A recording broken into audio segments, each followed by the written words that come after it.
দাজ্জালের নাম তো আপনারা শুনেছেন। ভয়ঙ্কর ডেঞ্জারাস একটা ক্যারেক্টার।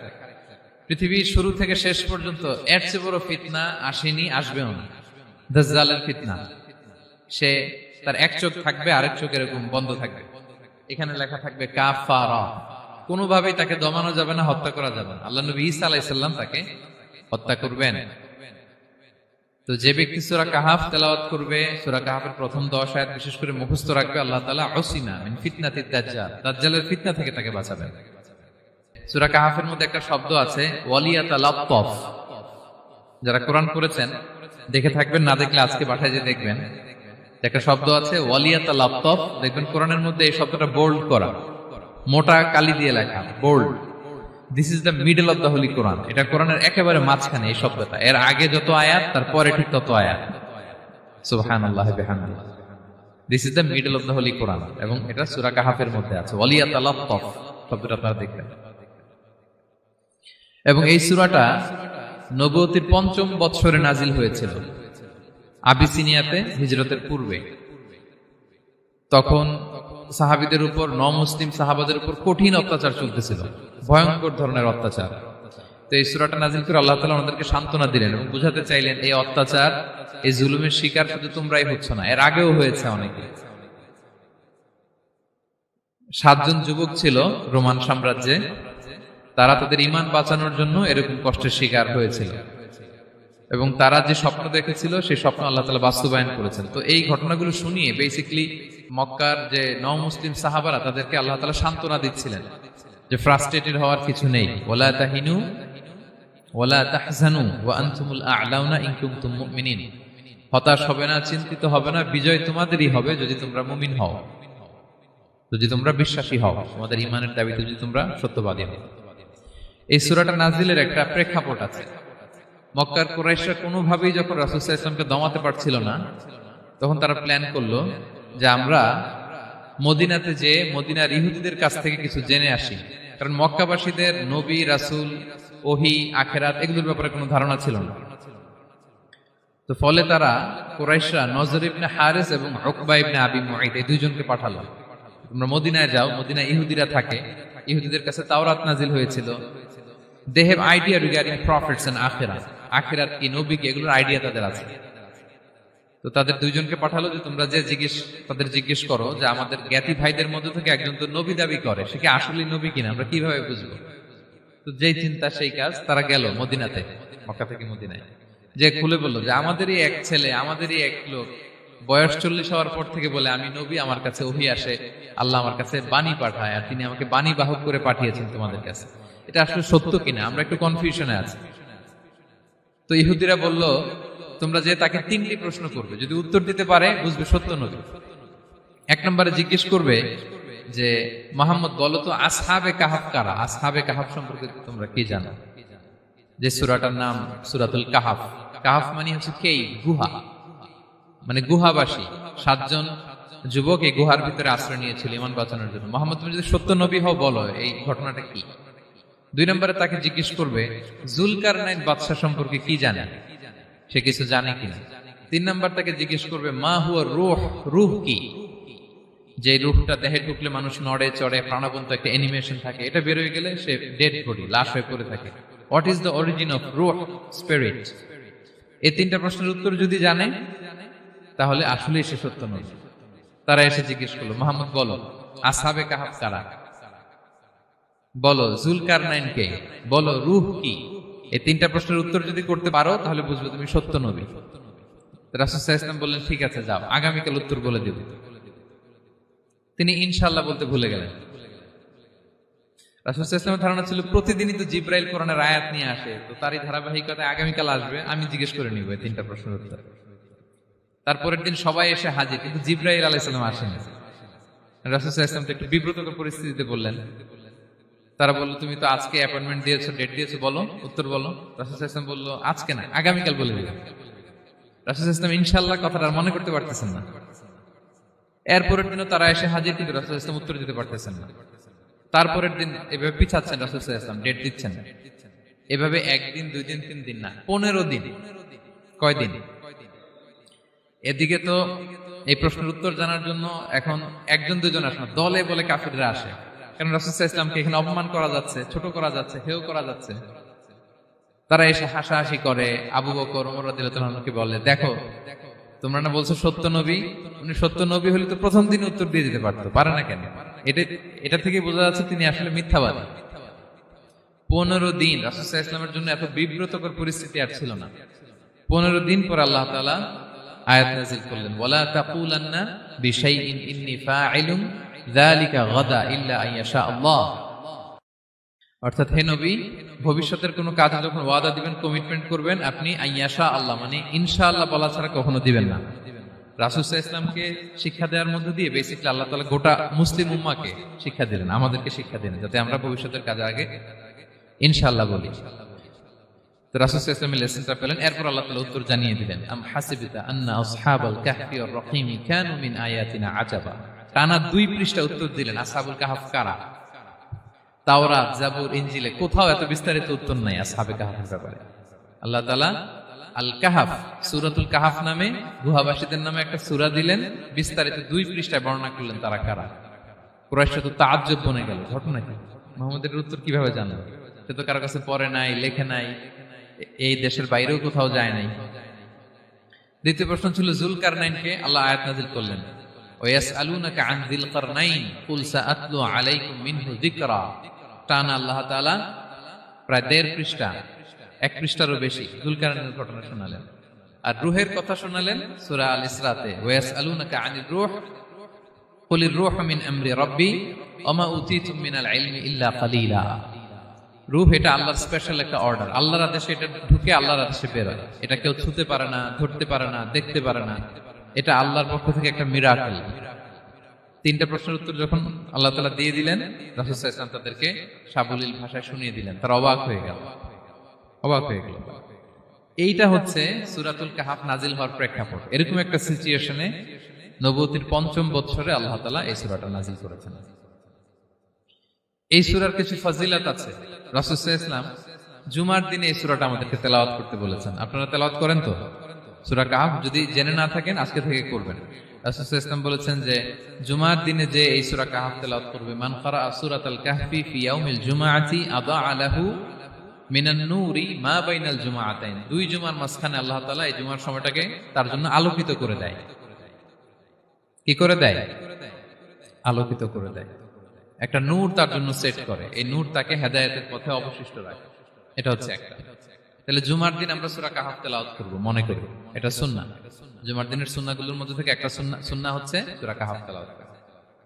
আবার আরেকটা হাদিসে রাসূল সাল্লাল্লাহু আলাইহি ওয়াসাল্লাম বলেছেন, মান হাফিযা 10 আয়াতিন মিন আউয়ালি সূরাতিল কাহফি উসিমা মিন ফিতনাতিদ দাজ্জাল। যে ব্যক্তি সূরা কাহফের প্রথম 10 আয়াত মুখস্থ করবে, সে দাজ্জালের ফিতনা থেকে মুক্তি পাবে। তা আমরা দাজ্জালের ফিতনা থেকে বাঁচতে চাই কি চাই না? আমরা যেন সূরা কাহফের প্রথম 10 আয়াত মুখস্থ করি, সূরা কাহফ যেন জুমার দিন আমরা তেলাওয়াত করি। So now the question arises, what is the relationship of Suratul Kahf with Dajjal? দাজ্জালের সাথে সূরা কাহফের রিলেশনটার কারণ কি? একটা মেকানিজম তো এখানে আছে। এত সূরা থাকে, রাসূল সাল্লাল্লাহু আলাইহি ওয়াসাল্লাম কেন বলেন যে সূরা কাহফ পড়লে দাজ্জালের ফিতনা থেকে বাঁচবে? কারণটা কি? এর কারণ হচ্ছে দাজ্জাল আমাদেরকে যে সমস্ত জিনিস দিয়ে ফিতনায় ফেলবে, ওই ফিতনাগুলোর সলিউশন আল্লাহ তাআলা সূরা কাহফের ভিতরে রেখে দিয়েছেন। দাজ্জাল 4টা জিনিস দিয়ে আমাদেরকে ফিতনায় ফেলবে। That's trial of faith, 1 number. ঈমানের পরীক্ষা সে আমাদেরকে ফেলবে, আমাদের বিশ্বাস নিয়ে ছিনিমিনি খেলবে সে। এটার সলিউশন আছে সূরা কাহফ, আমি বলবো আস্তে আস্তে। 2 নম্বরে দাজ্জাল আমাদেরকে ফিতনায় ফেলবে, দ্য ট্রায়াল অফ ওয়েলথ, সম্পদ দিয়ে সে আমাদেরকে ফিতনায় ফেলবে। 3 number the trial of knowledge, জ্ঞান দিয়ে সে আমাদেরকে ফিতনায় ফেলবে। 4 number the trial of power, ক্ষমতা দিয়ে সে আমাদেরকে ফিতনায় ফেলবে। দাজ্জাল 4টা জিনিস দিয়ে আমাদেরকে পরীক্ষায় ফেলবে। কয়টা? 1 হচ্ছে ঈমানি পরীক্ষা, 2 হচ্ছে সম্পদ দিয়ে পরীক্ষা, 3 হচ্ছে জ্ঞান দিয়ে পরীক্ষা, 4 হচ্ছে ক্ষমতা দিয়ে পরীক্ষা। সে ঈমানের পরীক্ষায় আমাদেরকে ফেলবে। সে এসে বলবে আমি তোমার রব, এবং এটা প্রমাণ করার জন্য যা যা দরকার আল্লাহ তাআলা তাকে সব দিবেন। সে সব করতে পারবে। সে বলবে আমি তোমার রব। যদি বিশ্বাস না হয়, তোমার বাবাকে যদি জীবিত করে বিশ্বাস করবে, অনেকে বলবে হ্যাঁ আমার আব্বাকে জীবিত করে দেখান, তো তার বাবাকে ঠিকই সে জীবিত করে ফেলবে। আসলে শয়তান তার বাবার সুরাত নিয়ে সামনে দাঁড়াবে, আরে তাই তো, এটাই তো আমার বাবা, এটাই তো আমার দাদা। মানুষ ফিতনায় পড়ে যাবে, ইমানের ফিতনায়। সে ভাববে আসলে এটাই বোধহয় আমার রব, এবং তাকে এত ক্ষমতা দেয়া হবে, তার ডান দিকে থাকবে জান্নাত, বাঁ দিকে জাহান্নাম, তার কাছে আল্লাহ এটা দিবে। যে তার কথা শুনবে তাকে সে জান্নাতে ঢুকাবে, কিন্তু জান্নাতে ঢুকে সে জাহান্নামের শাস্তি ভোগ করবে। এটা তার বাইরের মানুষ বুঝবে না, অ্যাপারেন্টলি এটা জান্নাত। আর যে তাকে মানবে না তাকে সে জাহান্নামে ফেলবে, কিন্তু জাহান্নামে ঢুকলেও সে জান্নাতের নাজ নেয়ামত ভোগ করবে। তাহলে এই যে ইমানের ফিতনায় সে ফেলে দিবে আমাদেরকে। তো ইমান কি করে বাঁচাবো, এটা সলিউশন আমি শোনাবো আপনাদের। 2 নম্বরে, সে আমাদেরকে সম্পদ দিয়ে ফিতনায় ফেলবে। যার যা লাগবে সে তাই দিতে পারবে, যা লাগবে। সে যদি আকাশকে বলে আকাশ বৃষ্টি দাও, যাকে তারা মানবে ওই এলাকায় বৃষ্টি হবে, সুজলা সুফলা শস্য শ্যামলা হবে, সে সমস্ত এলাকা ফল মূলে ভর্তি হবে, বরকত আর বরকত। আর যে এলাকার লোকেরা, জনপদের লোকেরা তাকে মানবে না, সে বলবে ওখানে বৃষ্টি হবে না, হবেও না, ওখানে খরা, দুর্ভিক্ষ, মাটি ফেটে চলছে, মানুষ না খেয়ে মরবে, মহামারী দুর্ভিক্ষ দেখা দেবে। তখন বিশ্ববাসী মনে করবে এটাই বোধহয় আমাদের রব। তার মানে সম্পদ দিয়ে ফিতনায় ফেলে দিবে। 3 নম্বর হচ্ছে নলেজ। তার জ্ঞানের কাছে গোটা বিশ্ব হার মানবে। পূর্বের পরের যত জ্ঞান আছে সব আল্লাহ তাকে দিবে। ইলমুল আউয়ালিন ওয়াল আখিরিন, এমন কোন প্রশ্ন নেই যেটা দিয়ে তাকে আটকানো যায়। যাই জিজ্ঞেস করবেন সব জানতা, সব বলে দেয়। ভবিষ্যৎবাণী বলে দিবে, বলবে আগামীকাল ওইখানে অমুক দেশে বোমা বিস্ফোরণ হবে, হবে ওইখানে, ওখানে দুর্ভিক্ষ হবে, হবে, ভূমিকম্প হবে, হবে। সে যা বলবে তাই হবে। তার জ্ঞানের এই বহর দেখে মানুষ ফিতনায় পড়ে যাবে। 4 নম্বর হচ্ছে দ্য ট্রায়াল অফ পাওয়ার, ক্ষমতা। তার ক্ষমতার সামনে সবকিছু একেবারে ছিন্ন বিচ্ছিন্ন হয়ে যাবে, এত ক্ষমতা হবে তার। সে যেমনটি বলবে তেমনটি করতে হবে। বাতাসের চেয়ে দ্রুত বেগে সে এক দেশ থেকে আরেক দেশে চলে যাবে। তো তার এই সমস্ত অলৌকিক ক্ষমতা দেখে মানুষ ফিতনায় পড়ে যাবে। এবং এই ফিতনা, এই পরীক্ষার মুহূর্তগুলোতে মানুষ কিভাবে নিজেকে ধরে রাখবে তার সলিউশন আল্লাহ তাআলা সূরা কাহফে দিয়েছেন। এই 4টা ফিতনা থেকে বাঁচার জন্য আল্লাহ সূরা কাহফে 4টা ঘটনা উল্লেখ করেছেন। কয়টা? 1 নাম্বার হচ্ছে আসহাবে কাহফ, যুবকদের ঘটনা, 7 জন যুবকদের ঘটনা। ঈমান কি করে বাঁচাবেন, সলিউশন ওখানে। সম্পদের ফিতনা থেকে কিভাবে নিজেকে বাঁচাবেন, এজন্য একজন বাগানওয়ালার ঘটনা আল্লাহ সেখানে বলেছেন। জ্ঞানের ফিতনা থেকে কি করে বাঁচবেন, এজন্য আল্লাহ তাআলা মুসা আলাইহিস সালাম এবং খিজির আলাইহিস সালামের ঘটনা সেখানে উল্লেখ করেছেন। আর ক্ষমতার ফিতনা থেকে কি করে বাঁচবেন এটা বোঝানোর জন্য আল্লাহ তাআলা যুলকারনাইনের ঘটনা উল্লেখ করেছেন। 4টা ফিতনা থেকে বাঁচার জন্য কয়টা ঘটনা?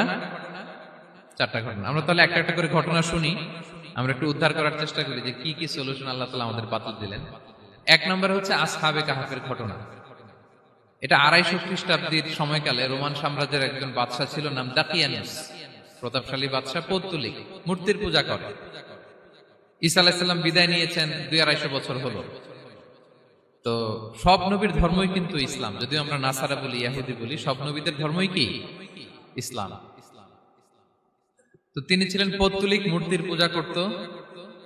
আর তার এলাকায় কেউ যদি ঈসা আলাইহিস সালামের নাম নিত, আখিরাতে বিশ্বাস করত, আল্লাহ বিশ্বাস করত, তাদেরকে তারা পাথর মেরে হত্যা করত। এজন্য ভয়ে কেউ ঈসাই ধর্মে ঈমান আনতো না, মানে ইসলামে ঈমান আনতো না। এই রাজার ভয়ে সবাই মূর্তির পূজা করত। কিন্তু 7 জন যুবক ছিল, তারা স্রোতে গা ভাসিয়ে দেয়নি, স্রোতের বিপরীতে তারা ঈমান নিয়ে দাঁড়িয়েছে। তারা ঈসা আলাইহিস সালামের রেখে যাওয়া সত্য ধর্মের উপর ঈমান এনেছিল, আখিরাতে তারা বিশ্বাস করত। তো এই 7 জন যুবকের কথা ছড়াতে ছড়াতে রাজা দাকিয়ানুসের কাছে চলে যায়। উনি তো রেগে মেগে আগুন, ডেকে পাঠালো 7 জনকে। তাদেরকে জিজ্ঞেস করলো তোমরা কাকে মানো? বলতেছে এক আল্লাহকে মানি। সাহসী, খুবই সাহসী। বলতেছে তুমি কি জানো তোমরা কার সামনে কথা বলতেছো? আমি তো তোমাদেরকে মৃত্যুদণ্ড দিতে পারি। তারা বলে দেন, কিন্তু আমরা সব বিসর্জন দিলেও ঈমান বিসর্জন দিতে পারবো না। সুবহানাল্লাহ। তিনি বললেন তোমরা যুবক মানুষ, রক্ত গরম, আবেগে কথা বলতেছো, 3 দিন সময় দিলাম, যাও ঈসার নাম ভুলে যাও, আখিরাত ভুলে যাও, আল্লাহর নাম ভুলে যাও, 3 দিন পরে তোমাদেরকে আবার ইন্টারভিউ নেব। ওই দিন যদি একই কথা বলো, পাথর মেরে 7 জনকে দুনিয়া থেকে উড়িয়ে দেবে। তারা চলে গেল। এবার 7 বন্ধু মিলে পরামর্শ করতে লাগলো, কি করতে পারি আমরা, এই গুণে ধরা সমাজকে আমরা কিভাবে বাঁচাবো, এই পৌত্তলিকতার ছোবল থেকে এই ইফসিস নগরীকে বাঁচাবো কি করে। নগরীটার নাম ছিল ইফসিস নগরী।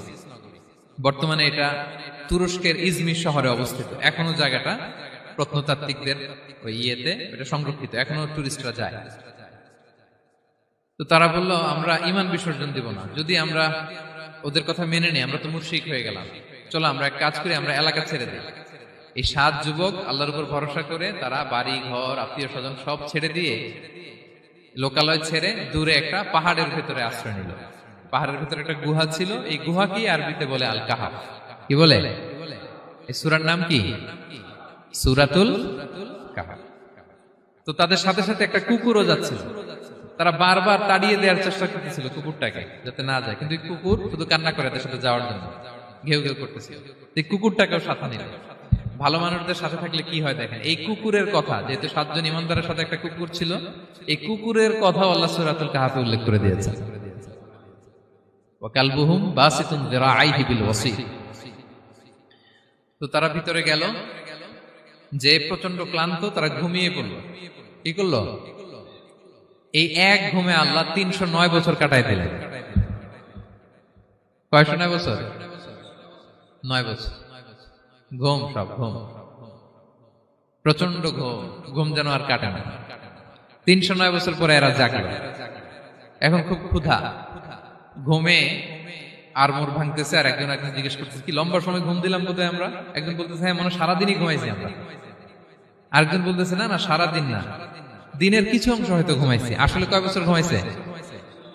309 বছর। তো এদিকে সভ্যতার তো চেঞ্জ। এখানে ওই দাকিয়ানুস মরে, এর ছেলে মরে, এর নাতি মরে, পুতি মরে, এখন 6ষ্ঠ নম্বর রাজা আসছে। প্রজন্মের পর প্রজন্ম তো শেষ। 309 বছর কমপক্ষে 4-5টা জেনারেশন চেঞ্জ হবে। তো জেনারেশন চেঞ্জ হয়ে, এলাকা চেঞ্জ হয়ে, তারা যে স্বপ্ন দেখেছিল এই ইফসিস নগরীতে কালিমার পতাকা উঠবে, তাদের স্বপ্ন আল্লাহ বাস্তবায়ন করেছেন। 309 বছরের ব্যবধানে এই এলাকার সবাই মুসলিম হয়ে গেছে। আল্লাহ চাইছিলেন ওদেরকে দেখাবে এটা, যে স্বপ্নটা যে বাস্তবায়ন হয়েছে এটা দেখাবে। ঘুম থেকে উঠছে, একজনকে তারা বললো যে লুকায় লুকায় চাদর মুড়ি দিয়ে কিছু রুটি নিয়ে আসো বাজার থেকে, যাতে তোমাকে না চিনে। চাদর মুড়ি দিয়ে যাও। কিছু পয়সা ছিল, মুদ্রা দিয়ে দিছে। তো সে যে যখন দোকানদারের কাছ থেকে রুটি নিছে আর মুদ্রা দিছে, দোকানদার বলে, এই মুদ্রা কোত্থেকে আসলো? 309 বছর আগে মালয়েশিয়াতে রিঙ্গিট ছিল কিনা জানি না, যেভাবে ওরা ট্রানজাকশন করতে পারে, যেটা ছিল ওইটা যদি এখন কেউ দেয়, রাজধানী বিলাসে খাবার পাওয়া যাবে? হ্যাঁ। তো রুটিওয়ালা বলে, তুমি বর্তমান সময়ের মুদ্রা দাও, এটা দিচ্ছ কেন? বলতেছে, এটা তো বর্তমান সময়ের মুদ্রা। বলতেছে, এই যে মুদ্রার মধ্যে দেখো কোন সালের সিল দেওয়া, এটা তো শত শত বছর আগে। বলতেছে, কি বলে শত বছর আগে? আমি তো আজকে সকালেই বাজার করলাম, ওই বাজার করে যে টাকাগুলো ছিল ওইটাই তো পকেটে। বলতেছে, বলে কি? নিশ্চয়ই তুমি গুপ্তধনের সন্ধান পেয়েছো, হিডেন ট্রেজার। বলো, মানে তার সাথে এদের কথাবার্তা কিছু মিলতেছে না। পরে তাকে ধরে ওই সময়কার রাজার কাছে নিয়ে গেছে। ওই রাজা আবার মুসলিম, সবাই মুসলিম তখন।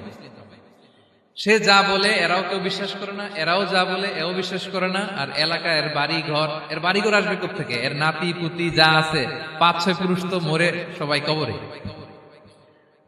তখন তার কথা শুনে সবাই অবাক। তো এটা মিলানোর জন্য তারা 309 বছর আগের দাকিয়ানুস বাদশার সরকারি যে নথিপত্র, ওই পুরাতন ছিঁড়া নথিপত্র তারা বের করলো। বের করে দেখে ঠিকই দাকিয়ানুস নামে এক বাদশা ছিল, আর অনেক শত শত বছর আগে মোস্ট ওয়ান্টেড 7 জন যুবক ছিল, যাদের ব্যাপারে এক্সিকিউশনের অর্ডার ছিল। এখন দেখে তারা অবাক। লম্বা ঘটনা আমি শর্ট করে বলতেছি। পরে সবাই মিলে তাকে সহ ওই গুহায় গেল। গুহায় যাওয়ার পরে সে বাকিদেরকে ডাকতে গুহার ভিতরে ঢুকলো। আল্লাহ তাআলা 7 জনকে ওইখানে মৃত্যু দিয়ে দিলেন। চিরকালের জন্য এই 7 জন ঘুমায় পড়লো। আর এলাকাবাসী, রাজা সহ এখানে তারা একটা মসজিদ নির্মাণ করলো। This is the story of আসহাবে কাহাফ।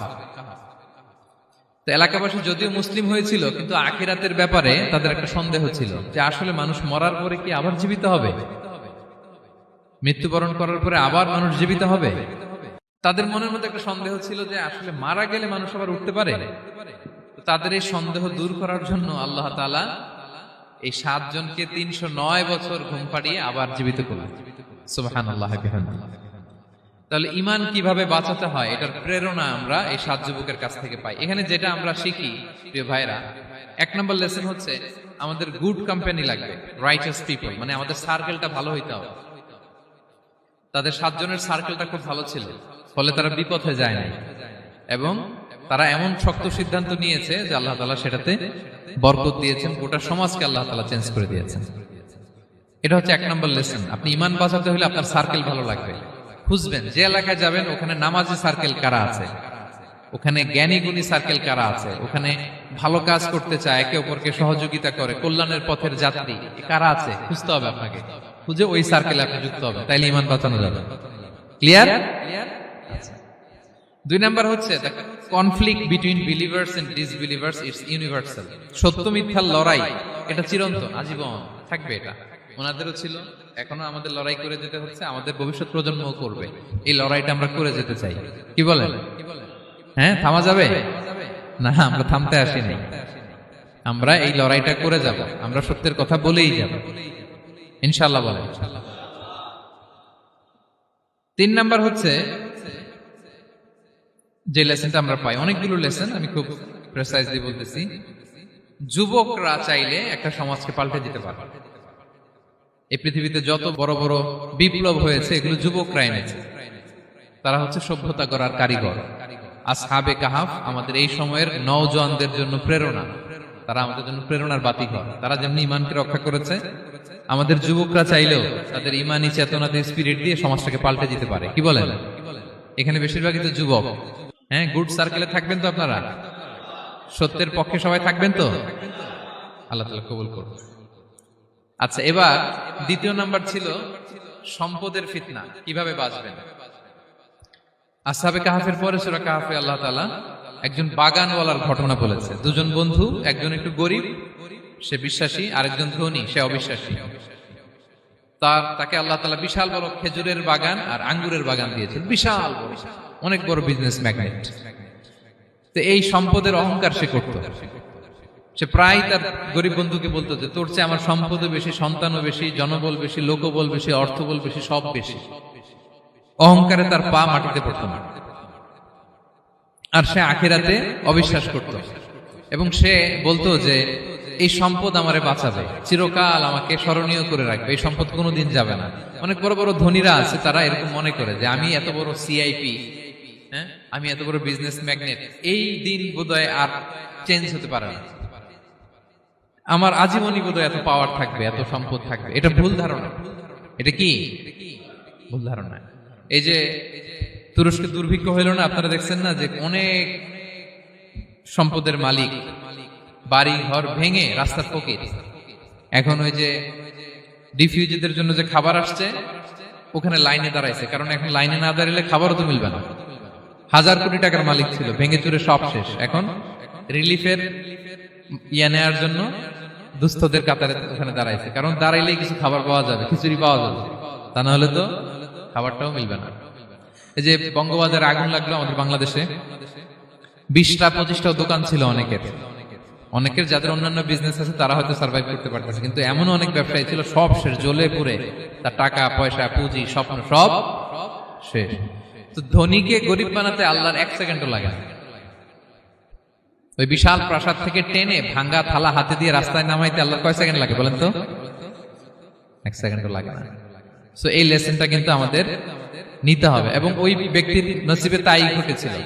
সে যখন অহংকার করতেছিল, আল্লাহ তাআলা আকাশ থেকে হুসবান একটা আগুন পাঠালো। ওই আগুন এসে তার আঙ্গুরের বাগান, তার খেজুরের বাগান, বিশাল মাইলকে মাইল এই বাগান জ্বালিয়ে পুরো মুহূর্তের মধ্যে সারখার করে, এবং মুহূর্তের মধ্যে সে পথের ভিখারি, ফকির। এই ঘটনাটা এনে আল্লাহ তাআলা সম্পদশালীদেরকে রিমাইন্ডার দিলেন যে এই সম্পদের ফিতনায় তোমরা পড়ে যেও না। আমরা সম্পদশালী হলে বাস্তবতা অনেক সময় ভুলে যাই।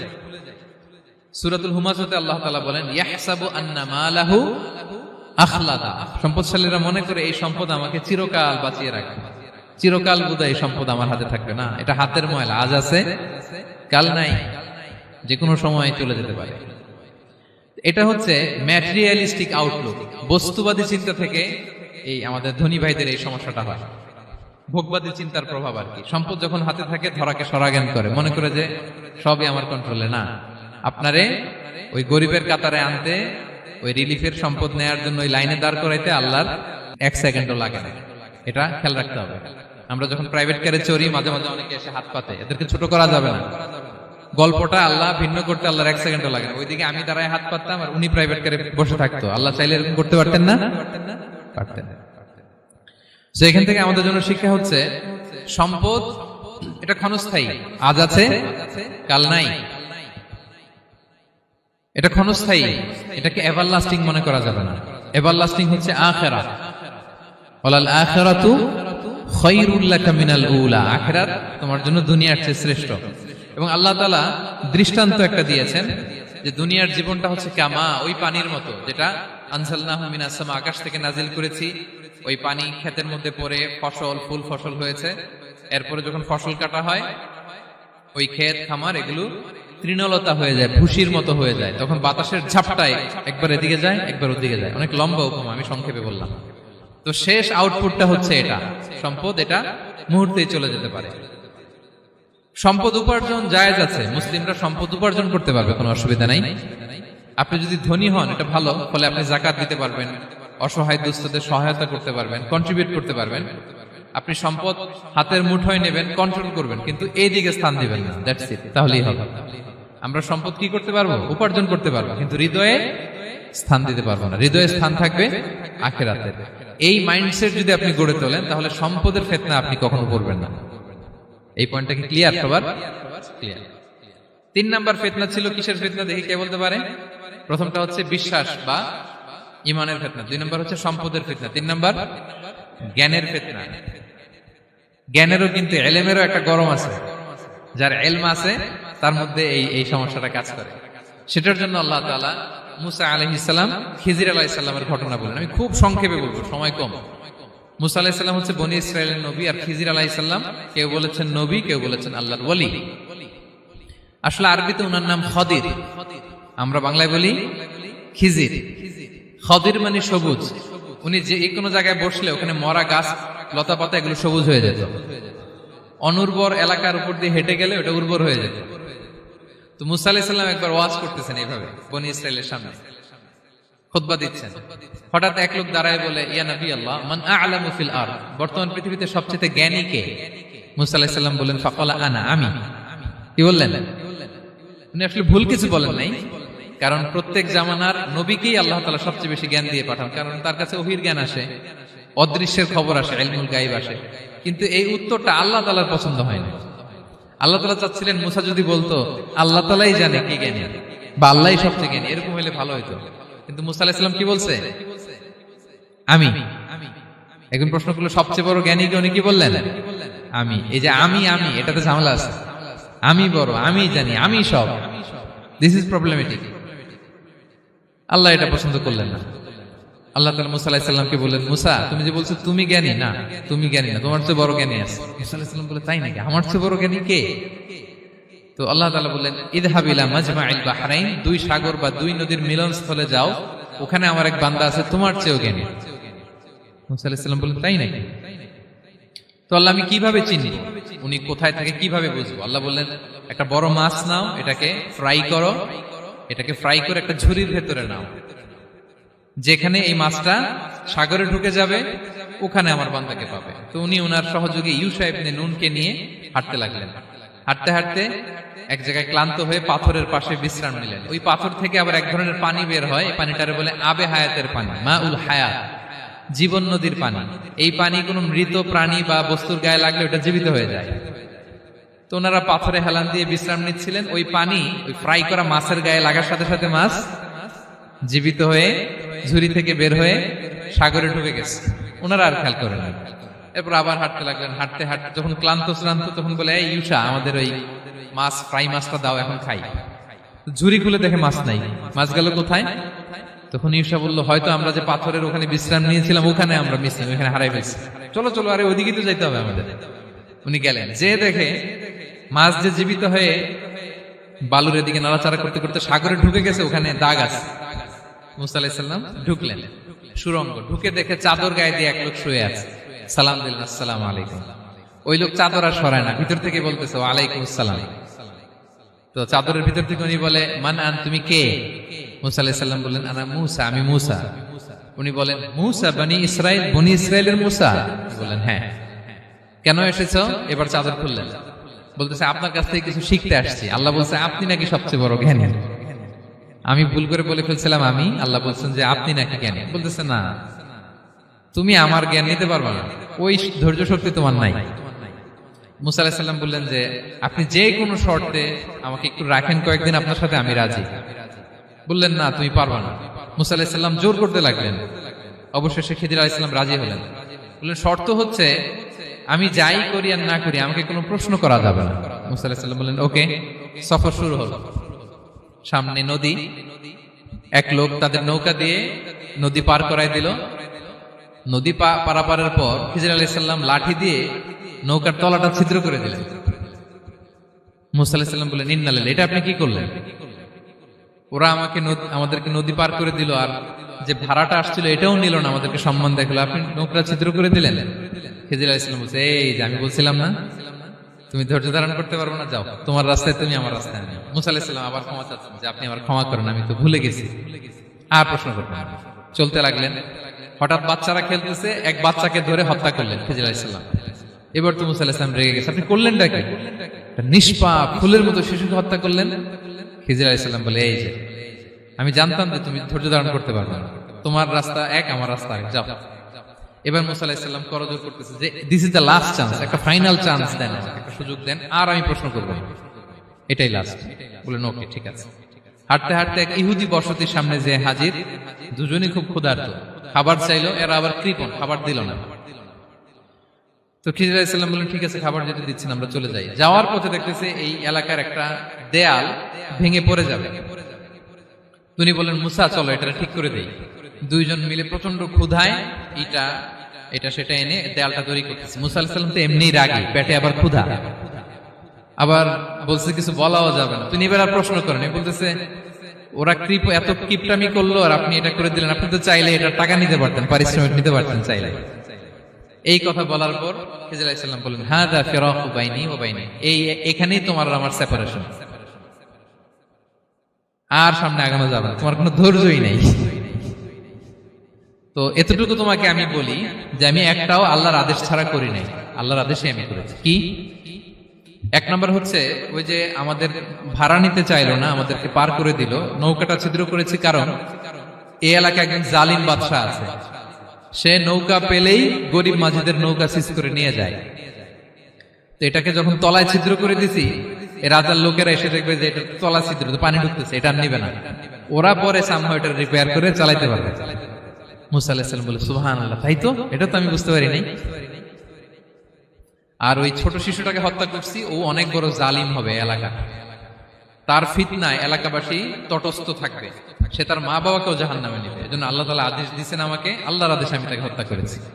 মুসা আলাইহিস সালাম বললেন তাই তো, এটা তো অনেক ভালো কাজ করছেন। তাইলে তো বলতেছে তাহলে ওইটা বলেন, খাবারও দিল না, এত কৃপণ, এদের দেয়াল কেন ঠিক করতে গেলেন আপনি? তখন তিনি বললেন যে আসলে এটা একটা ইয়াতিমদের ঘর ছিল, দুইটা ইয়াতিম শিশু, তাদের বাবা মা খুব ভালো ছিল, আর এই দেয়ালের নিচে আছে গুপ্তধন, এই দেয়ালটা পড়ে যাবে, এই গুপ্তধন তারা ছোট মানুষ নিতে পারবে না, এলাকাবাসী তাদেরকে বঞ্চিত করে নিয়ে যাবে। আমি দেয়াল গড়ে দিলাম যাতে করে তারা যখন প্রাপ্তবয়স্ক হয় নিজেদের সম্পদ নিজেরা বুঝে নিতে পারে। সুবহানাল্লাহ বিহামদিহি। মুসা আলাইহিস সালাম বলে তাই তো, এগুলো তো আমি বুঝতে পারি নাই। তো এই ছিল খুব সংক্ষিপ্ত পরিসরে মুসা আলাইহিস সালাম খিজির আলাইহিস সালামের ঘটনা।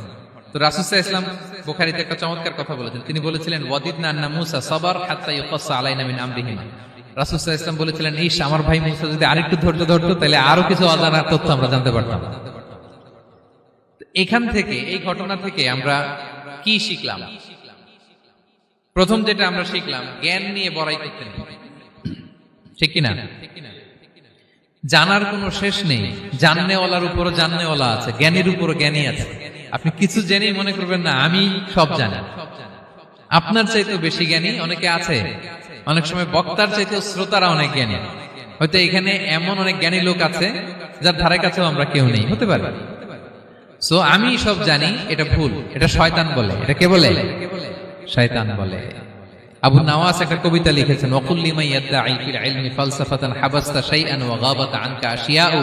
কেউ যদি বলে আমি সব জানি, তুমি তাকে বৃদ্ধাঙ্গুলি দেখিয়ে বলো আপনি কিছুই জানেন না, আপনি অল্প কিছু জেনেছেন, জানার এখনো অনেক বাকি। তাহলে মুসা আলাইহিস সালামের এই ঘটনা জিজ্ঞেস করা হলো কে জ্ঞানী, উনি বললেন আমি জ্ঞানী। এরকম কি আমরা কখনো বলবো না? সবচাইতে বড় জ্ঞানী কে? ওয়া ফাওকা কুল্লি যী ইলমিন আলিম, সবচাইতে বড় জ্ঞানী আল্লাহ তাআলা। সো জ্ঞান নিয়ে আমরা অহংকার করব না। 2 নম্বর যে শিক্ষাটা আমরা পাই, ওই যে নৌকা দিয়ে পারাপার হচ্ছিল, তখন একটা চড়ুই পাখি এসে সাগরের মধ্যে মুখ দিয়েছিল। তো খিজির আলাইহিস সালাম বললেন, মুসা তুমি কি চড়ুই পাখিটা দেখতে পাচ্ছ? হ্যাঁ দেখতে পাচ্ছি। চড়ুই পাখিটা যে সাগরে মুখ দিয়ে দেখতে পাচ্ছ? হ্যাঁ দেখতে পাচ্ছি।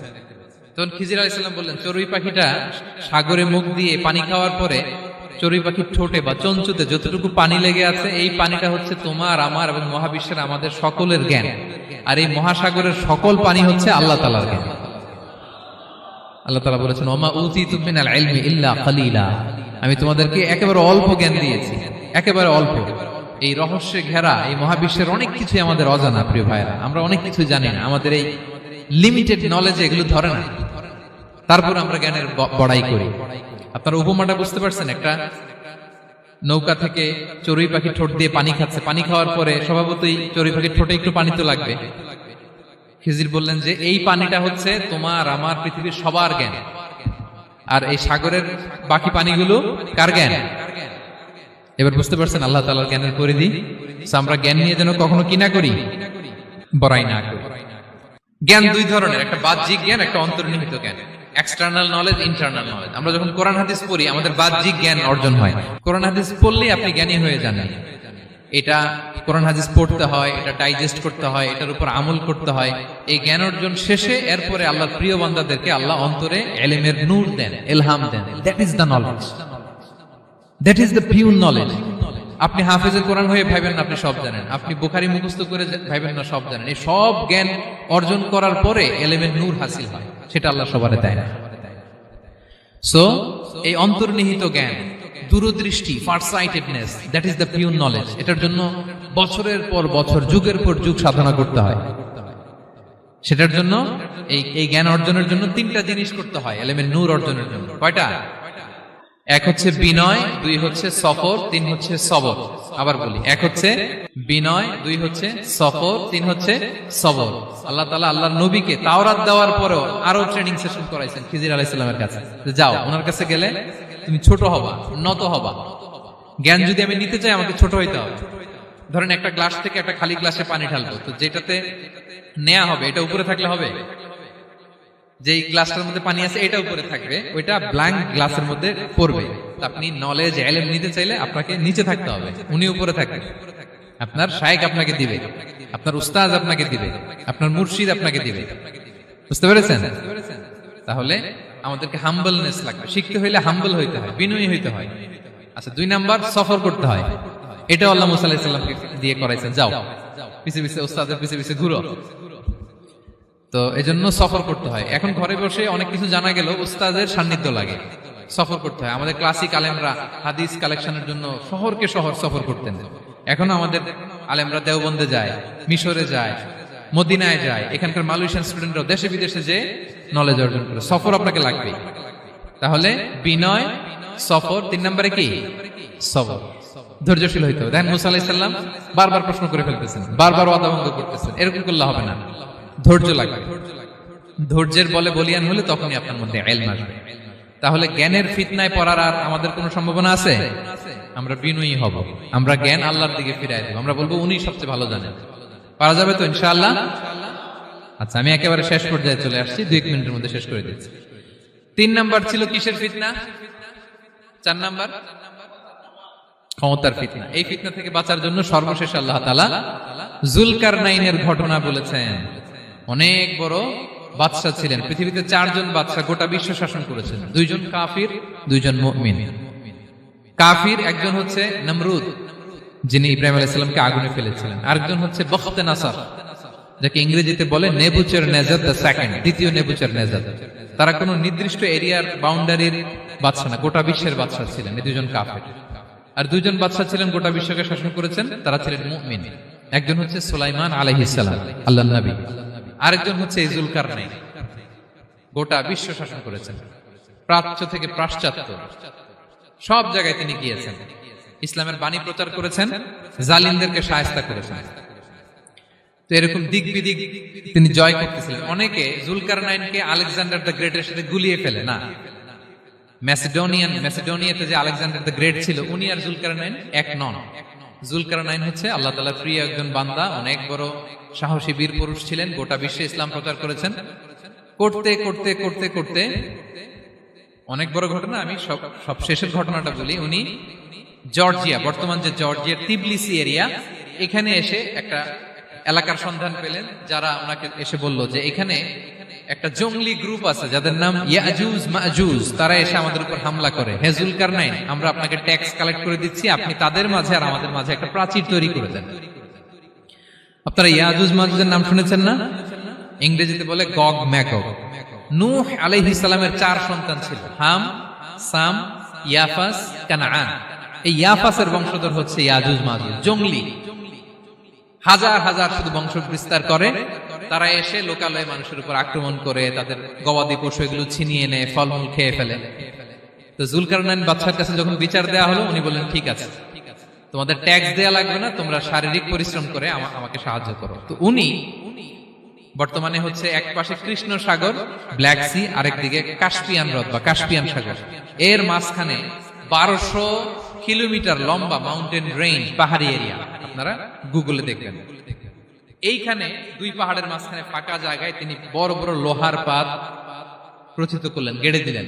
এরপরে তামা, সীসা গালিয়ে বিশাল একটা ওয়াল তৈরি করলেন। এটা জুলকারনাইন উনার বানানো ওয়াল বা ড্যাম, প্রাচীর। এখন আর ইয়াজুজ মাজুজ আসতে পারে না, ওরা আর আসতে পারে না। ওরা প্রতিদিন এটা ভাঙার চেষ্টা করে, কিন্তু ভাঙতে ভাঙতে আরেকটু ভাঙলেই ভেঙে যাবে। ওরা বলে আগামীকাল ভেঙে ফেলবে, ইনশাল্লাহ বলতে ভুলে যায়। এজন্য এরপরের দিন এসে দেখে আবার এটা আগের মতো হয়ে আসছে। কিয়ামতের আগ দিয়ে ওদের মধ্যে এই ইনশাআল্লাহর প্রেরণা আসবে। তাদের একজন বলে উঠবে, আগামীকাল ইনশাআল্লাহ আমরা এটা ভেঙে খান খান করে দেব, ঠিকই ভেঙে ফেলবে। তখন তারা ভেঙে চুরে কুটি কুটি ইয়াজুজ মাজুজের দল এসে হামলে পড়বে। সামনে পড়বে তাবারিয়া সাগর, একদল এসে তাবারিয়া সাগর এমন ভাবে খাবে, এই দল যাওয়ার পরে আরেক দল এসে এখানে যে সাগরে যে পানি ছিল এটা কল্পনাই করতে পারবে না। তারা পৃথিবীতে ফিতনা ফাসাদ করবে। ঈসা আলাইহিস সালাম তখন আসবেন, দোয়া করবে আল্লাহ তাআলার কাছে মুমিনরা, একটা মহামারী দিবে আল্লাহ তাআলা ইয়াজুজ মাজুজের মধ্যে, ওরা মরে যাবে সব। এরপর বিশাল এক পাখি এসে তাদেরকে আল্লাহর মর্জি মাফিক এমন এক জায়গায় ফেলে আসবে, কেউ জানবে না। তো তারা যে পচে গলে মাটির সাথে মিশেছিল, এই গলিত লাশ থেকে মাটি খুব উর্বর হয়ে যাবে। এরপর আল্লাহ তাআলা পৃথিবীর মধ্যে বারাকা দিবেন, কিছু রোপণ করলে তাড়াতাড়ি ফুলে ফেপে বড় বড় ফলমূল হচ্ছে। তো এটা কিয়ামতের আলামতের অন্য কোনো আলোচনায় হয়তো আমরা বলবো। তো জুলকারনাইন তিনি বিশাল এখানে প্রাচীর তৈরি করে দিয়েছিলেন, এবং প্রাচীর তৈরি করে দিয়ে তাদেরকে বলেছিলেন যে যতদিন আল্লাহ তাআলা চাইবেন এটা থাকবে, এবং যেদিন আল্লাহ তাআলার আদেশ আসবে এটা ভেঙে খান খান হয়ে যাবে। তার মানে দেখেন, এত পাওয়ারফুল, এত শক্তিশালী, এত ক্ষমতাধর হওয়ার পরেও তিনি তার ক্ষমতাকে কার দিকে ফিরিয়ে দিয়েছেন? যে আল্লাহ যতদিন চাইবে এই প্রাচীর টিকে থাকবে, যেদিনই আল্লাহ তাআলার আদেশ আসবে এই প্রাচীর ভেঙে খান খান হয়ে যাবে। সো আমরা ক্ষমতার দেখা পেলে, চেয়ার একটা পেলে, আমরা যেন জালিম হয়ে না উঠি, এটা হচ্ছে এখান থেকে শিক্ষা। আমরা যেন জুলুম না করি। উনি সম্পদের মালিক ছিলেন, ক্ষমতার মালিক ছিলেন, কিন্তু উনি যে আল্লাহর বান্দা এটা ভুলে যান নাই। আমরা যখন ক্ষমতাশীল হই, আমরা যখন প্রধানমন্ত্রী হই, আমরা যখন প্রেসিডেন্ট হই, আমরা যখন পাওয়ারফুল হই, আমাদের সবচেয়ে বড় পরিচয় যে আমরা আব্দুল্লাহ, আল্লাহর গোলাম, এটা আমরা ভুলে যাই। আমাদের আসল পরিচয় কি? আমরা আল্লাহর গোলাম। আমরা যে আল্লাহর গোলাম, এই চিন্তাটা, এই সেন্সটা যদি আমাদের মাথায় থাকে, তাহলে ক্ষমতা আমাদেরকে দাম্ভিক বানাতে পারে না, আর ওই ক্ষমতা আমাদেরকে ফিতনায়ও ফেলবে না। তাহলে সম্মানিত সুধী, দাজ্জাল কয়টা জিনিস দিয়ে আমাদেরকে ফিতনায় ফেলবে? 4টা। দ্য ট্রায়াল অফ ফেইথ, ইমানের পরীক্ষা; দ্য ট্রায়াল অফ ওয়েলথ, সম্পদ দিয়ে পরীক্ষা; দ্য ট্রায়াল অফ নলেজ, জ্ঞানের পরীক্ষা; দ্য ট্রায়াল অফ পাওয়ার, ক্ষমতার পরীক্ষা। আর ইমানের পরীক্ষায় উত্তরণের জন্য আল্লাহ তাআলা আমাদেরকে এই সূরায় আসহাবে কাহফের ঘটনা শুনিয়েছেন, যে 7 জন যুবক তারা তাদের ইমানকে হেফাজত করেছিল। সম্পদের ফিতনা থেকে বাঁচানোর জন্য আল্লাহ তাআলা আমাদেরকে এক বাগানওয়ালার কাহিনী জানিয়েছেন, যে সম্পদ পেয়ে তোমরা দাম্ভিক হয়ে যাও না, এটা আজ আছে কাল থাকবে না। জ্ঞানের পরীক্ষা থেকে আমাদের মুক্তির জন্য আল্লাহ তাআলা অনেক বড় করে আল্লাহ নবী মুসা আলাইহিস সালাম এবং খিজির আলাইহিস সালামের ঘটনা শুনিয়েছেন, আমাদের বুঝিয়েছেন যে আমাদেরকে বিনয়ী হতে হবে, জ্ঞানের জন্য সফর করতে হবে এবং সবর করতে হবে। সব শেষে আল্লাহ তাআলা ক্ষমতার ফিতনা থেকে বাঁচানোর জন্য ক্ষমতাধর, আমরা তো একটা দেশের মালিক হই এখন, অমুক দেশের প্রেসিডেন্ট, অমুক দেশের প্রধানমন্ত্রী, উনি গোটা বিশ্বের প্রতাপশালী রাজা ছিলেন জুলকারনাইন। তারপরেও উনি যে আব্দুল্লাহ, উনি যে আল্লাহর গোলাম, এটা তিনি ভুলে যাননি। তাহলে এইভাবে যদি আমরা এই ফিতনাগুলো থেকে বাঁচার চেষ্টা করি, তাহলে এই ফিতনা থেকে আমরা বেঁচে থাকতে পারবো। এবং দাজ্জাল যদি এই মুহূর্তেও আসে, সে আমাদেরকে বিভ্রান্ত করতে পারবে না। পারবে? পারবে না ইনশাআল্লাহ। ইনশাআল্লাহ বলেন। আর ভবিষ্যতের সব কাজের আগে আমরা সবসময় কি বলবো? মনে থাকবে সবার? আল্লাহ তাআলা আমাদের সবাইকে কথাগুলো বোঝার ও আমল করার তৌফিক দান করুক। হাযা মা ইনদি ওয়াল ইলমু ইনদাল্লাহ আলাইহি তাওয়াক্কালতু ওয়া ইলাইহি উনীব। ওয়াসসালামু আলাইকুম ওয়া রাহমাতুল্লাহি তাআলা ওয়া বারাকাতুহু।